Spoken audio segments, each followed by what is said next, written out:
বাংলা, সঙ্গেই থাকুন। চলবে না, চলবে না। এক দফা এক দাবি, দশম গ্রেড মানতে হবে, আমাদের অধিকার মানতে হবে, দিতে হবে। অডিটর অডিটর দশম গ্রেড দিতে হবে, অডিটর অডিটর দশম গ্রেড দিতে হবে। আমরা এখানে দাঁড়িয়েছি আমাদের ঢাকার যে মূল কেন্দ্রবিন্দু সিএজি কার্যালয়, সিএজি কার্যালয়ের আওতাধীন যে সমস্ত প্রতিষ্ঠানগুলো আছে, 3টা হিসাব সার্কেল এবং সকল অডিট অধিদপ্তর, এখানটায় যে অডিটররা কর্মরত আছেন, এই অডিটরদের মধ্যে 61 জন 23/12/2018 তারিখ থেকে দশম গ্রেডের বেতন।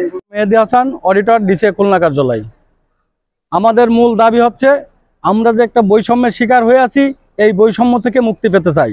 এই মুক্তি প্রাপ্তির লক্ষ্যে আমাদের সিজিএ অফিস বরাবর আবেদন করাই, সেখান থেকে অর্থ মন্ত্রণালয় থেকে আইন মন্ত্রণালয় হয়ে অর্থ বিভাগের ব্যবস্থাপনা শাখা এসে এটা আটকে আছে এবং এর জন্য কিছু কুশীলব আছে যারা এগুলো বাস্তবায়ন করতেছে, যার পরিপ্রেক্ষিতে আমাদের কর্মকাণ্ডটা ডিলে হয়ে যাচ্ছে।